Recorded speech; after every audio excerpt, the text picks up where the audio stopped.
Olá pessoal, bem-vindos ao canal Pensamento e Vida. Chegamos ao capítulo 13, Filhos, e como de costume, nós vamos aqui neste vídeo abordar previamente as questões que serão abordadas no estudo propriamente dito, que não tardará. A primeira questão que estamos sugerindo para este capítulo é a seguinte: à luz do dogma reencarnacionista, quem são as crianças? É importante que se compreenda aqui o significado de dogma. Nós temos como sendo um ponto fundamental, uma convicção que se tem em qualquer doutrina ou sistema. Então, um exemplo bem básico e rápido aqui para que todos possamos compreender: no cristianismo, Deus é um só, Deus é único. Então, esse é um dogma. Nada assim místico, nada de outro mundo, apenas uma convicção que se tem e que é um pressuposto. A partir desse pressuposto, tem-se as consequências deles. Todos os raciocínios, todos os sentimentos vão partir dessa premissa de que esse dogma é uma espécie de sustentação primária de tudo aquilo que estamos vendo. Portanto, o foco é esse dogma. A partir dele, nós vamos então raciocinar, fazer nossas deduções. Aliás, diga-se sempre, esses vídeos, o canal Pensamento e Vida não se diz ou não se propõe a ensinar coisa alguma. Quando muito, apenas estamos consolidando questões, conteúdos, acima de tudo, que foram deixados há muito tempo nas antigas escrituras, no Novo Testamento, na doutrina espírita, e que nós aqui procuramos, de certa forma, sintetizar até onde conseguimos, para dentro dos temas propostos pelo Espírito Emmanuel, e através do pensamento dele, conseguimos fazer as abordagens que julgamos oportunas para o aproveitamento dessa obra. Vamos à questão número 1, então. Já feita a pergunta, à luz do dogma reencarnacionista, quem são as crianças? E é sempre bom lembrar que o próprio Emmanuel, no seu texto, ele já nos dá muitas dicas importantes. Não é menos, não por acaso, que toda abordagem, todas as perguntas e respostas que fizemos para os roteiros, vêm originariamente da interpretação que demos ao pensamento de Emmanuel. Ele, nesse capítulo 13, ele colocou o seguinte: nasce a criança, trazendo consigo o patrimônio moral que lhe marca a individualidade antes do renascimento no plano físico. A partir desse, então, desse pressuposto, né, da reencarnação, se já há uma herança, a criança, o que será então? O que são as crianças? Se elas já têm um passado e, portanto, vão ter um novo presente e certamente um futuro e assim por diante, não é? Questão número 2. Em que pese a inexorabilidade, quer dizer, é inevitável, né, o livre-arbítrio, até quando as diversas influências recebidas pelas crianças lhes caracterizarão o modo de ser. Então é natural. As influências que desde sempre recebemos quando crianças, elas têm um prazo. Esse prazo, até quando vai, né? Nós temos aqui, é bom que lembramos o roteiro sugestão, nós pincelamos e consta do roteiro em nota de rodapé, só para efeito de direcionarmos o foco. Por intermédio da sugestão espontânea, plantamos os reflexos de nossa individualidade, colhendo-lhes os efeitos nas individualidades alheias. Assim sendo, será que são apenas os pais que influenciam as crianças? O que mais as influencia? Ou melhor ainda, quem mais as influencia? Questão 3. No decorrer de sua nova existência terrena, qual das duas, a palavra escrita ou a falada, mais fortemente impressionará o espírito recém-encarnado? Nós temos Emmanuel, no capítulo 13, Filhos, menciona o seguinte no texto dele: indiscutivelmente, a instrução espera-lhe o espírito em nova fase, enriquecendo-lhe o caminho nesse ou naquele mistério. Quer dizer, então nós temos aqui já outro tipo de influência que vai afetar a criança, o espírito que reencarna. Qual o significado, portanto, da instrução na vida da criança? Não bastasse as influências que ela recebe dos pais, será que tem mais gente que influencia também? Outros fatores influenciadores? O que mais? O que é instrução? Qual a forma de colaboração que oferece a instrução. Será mera recepção de informações? Olha, chegou a informação, eu estou recolhendo essa informação. O que a criança faz com ela? Questão 4.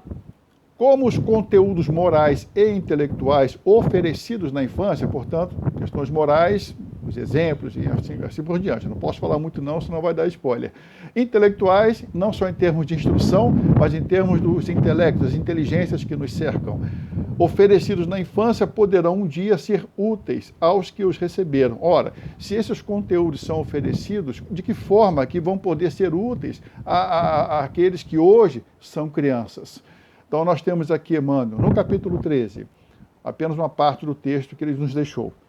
O coração da infância é urna preciosa a incorporar-nos os reflexos, troféu que nos retratará no grande futuro. Querendo ou não, essa influência vai afetar aquela criança. É importante que no roteiro vamos ampliar um pouquinho isso aqui. Não muito, porque o tempo não é suficiente, nem é o caso de um debate, né? um estudo em grupo, que seria muito interessante, mas para que nós possamos expandir esse conceito aqui e outros tantos que Emmanuel nos oferece. Nós temos aqui a lembrança da parábola do semeador com relação a essa questão do número 4, né? Em que nós temos que Jesus, em Mateus, cita o seguinte: aquele que semeia saiu a semear. É claro que faz-se a analogia, a comparação entre a questão evangélica, os conteúdos, os ensinamentos que o Cristo nos deixou e com aquilo que a vida por si só nos oferece.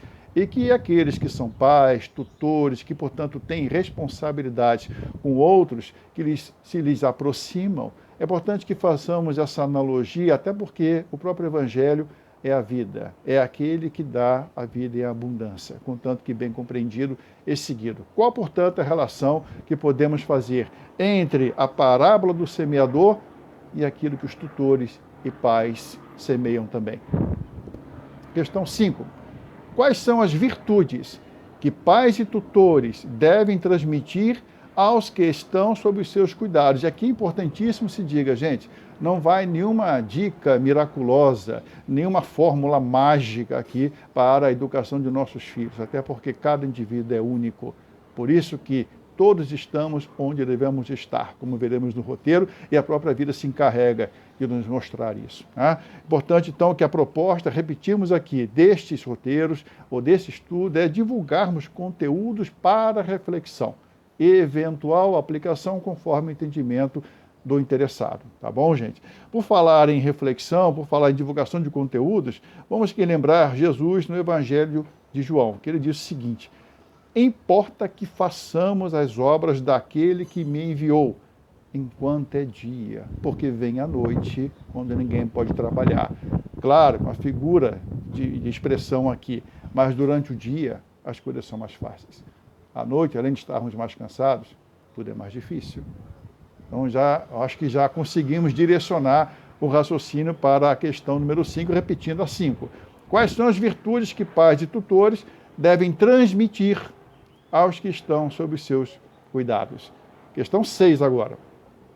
Porque o conhecimento da proposta cristã e de inúmeras técnicas pedagógicas mundanas do dia a dia do mundo, né, não são recursos suficientes para a solução de vários problemas encontrados no lar, na escola ou entre o meio social. Daí porque também não somos nós aqui que vamos nos atrever, até porque não temos a condição de dar dicas, fórmulas mágicas, como dissemos, para a criação de nossos filhos. Não, isso não existe. Vai muito do momento, do coração de cada um e da necessidade intrínseca àqueles que hoje se relacionam como pais e filhos. Não é verdade, gente? É importante lembrar também o que disse o Cristo: fazei isso e viverás, quando perguntado sobre o caminho para a vida eterna. Não basta saber, é importante, fundamental, crucial, que se faça também.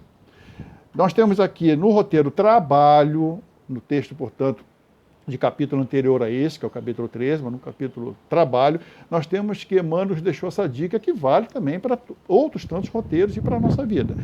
O trabalho, a ação, transforma o ambiente. O trabalho, serviço, transforma o homem. Questão 7. Qual o instrumento mais poderoso e efetivamente capaz de prover uma ajuda de excelência àqueles que, de modo especial, na posição de filhos ou tutelados, partilham conosco uma convivência mais próxima. Essa resposta é muito fácil. Vou dar uma dica rápida para vocês. Começa com A, termina com R e tem um mo no meio, mas não vale o spoiler. Apaguem, esqueçam. Vamos lá. Nós temos aqui, texto de Emmanuel, tratá-los, isto é, tratar os filhos, os tutelados, à conta de enfeites do coração, será induzi-los a funestos enganos. A questão de cuidar de filhos, da educação dos filhos, que na verdade a educação é uma coisa íntima, que vem de dentro para fora, mas as influências que os pais e tutores exercem, será que muitas vezes não é confundido esse sentimento maior que buscamos desenvolver cada vez mais? Será que de vez em quando não é confundido, não? Não confundimos as coisas? Enfim, gente, é o que nós tínhamos a dizer para este vídeo, que é a prévia do capítulo 13, Filhos. Muito em breve, vamos então desenvolver o roteiro, ou o resumo do roteiro, preparado para este tema. Fiquem com Deus.